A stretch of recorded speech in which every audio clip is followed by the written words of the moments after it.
Hello, world and universe. Welcome to the Trevor Donald Experience. Manifest your truth. And if you're new to the channel, please hit that like and subscribe button.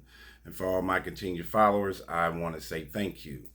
And this is an opinion-based video channel where I try to open your eyes and ears to some of the travails and trepidations that take place throughout our cities, our states, our country, and sometimes around the world. And this particular story is straight out of Ohio that has several multicultural dynamics that are displayed in the United States all the time. We have young versus old, male versus female, and of course, the biggest one that's always in the political, religious, social, cultural arena, race play, white male versus black female. And it ended in a tragic story where race may be the underlining underbelly to this horrible fatality. Ohio man fatally shot Uber driver after scam phone calls targeted both of them, authorities say. South Charleston, Ohio. An Ohio man who authorities say fatally shot an Uber driver he thought was trying to rob him after scam phone calls deceived both of them has been indicted on a murder charge. William Brock, 81 years old, also faces counts of kidnapping and felonious assault in the indictment handed down on Monday by Clark County grand jury. Court documents did not list an attorney for him, and a telephone number for Brock could not be located. He has pleaded not guilty and could face a life sentence if convicted on the murder charge. This is a wild story. Follow me. The shooting occurred on March 25th at Brock's home in South Charleston, Ohio. Officers from the county sheriff's office responded there after Brock called 911 and said he had shot someone who was trying to rob him. Brock had received scam calls from someone pretending to be an officer from the local court who eventually began making threats and demanding money, authorities said. The victim, Lolitha Hall, 61, 20 years younger than Brock, was an Uber driver who had been told to retrieve a package from Brock's home, a request authorities say was possibly made by the same scam caller or accomplice. Hall had no knowledge of the calls made to Brock. Remember, Hall's a 61-year-old black woman. Brock is the 81-year-old white man, authorities said. When she arrived at the home and got out of her car, Brock, the white 81-year-old man, pulled out a gun and demanded she tell him who made the threatening calls. He also took Hall's cell phone and would not let her leave. When Hall tried to get away, Brock shot her once, authorities said. Then shot her 2 more times as they discussed the situation. Brock somehow sustained a minor head injury during the confrontation, and he called 911 shortly after he fired the 3rd shot. Hall was taken to the hospital but later died from her wounds. Brock initially was charged with murder because authorities said Hall did not pose an active threat when she was shot. His next court hearing is scheduled on Monday.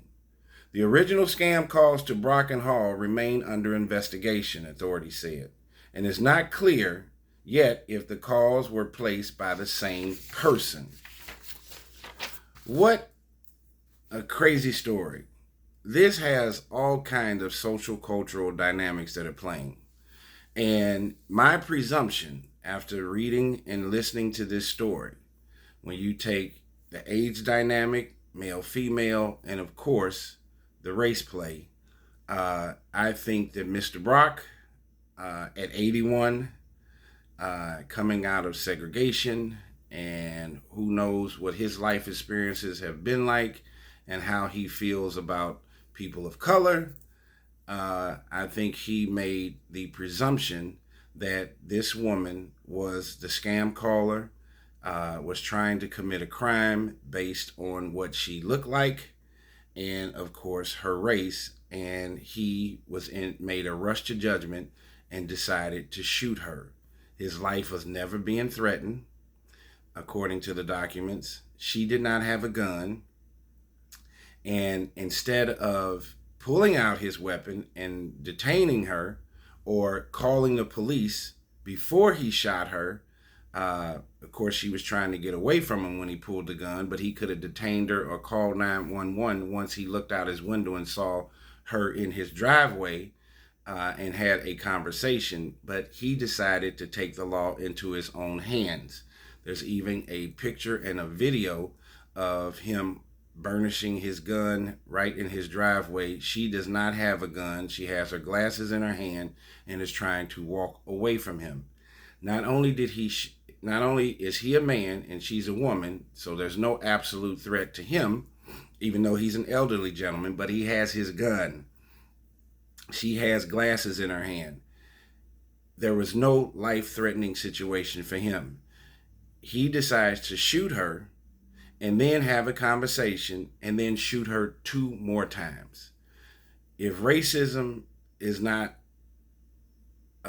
apparent and apparent in this particular situation, then we are looking at this with a closed lens. I think in this presidential election with Biden and Trump, politics and racism, black and white, red and blue, is at a premium today. I think the middle class is very stressed out. Evidently, this young lady was trying to make a living as an Uber driver, and I'm sure he was retired. But mental illness, anxiety, stress, and depression are real things and issues. I don't know what this 81-year-old man was thinking about or going through, but it's not easy getting old and being isolated. Family and friends have died.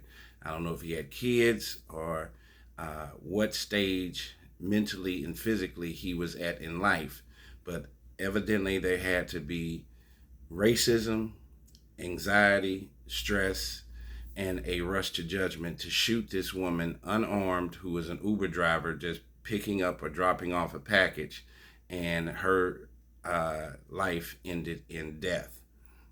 I think that this gentleman should be charged. I think there was a presumption of guilt and not innocence. Scam calls happen all the time, especially the elderly folks.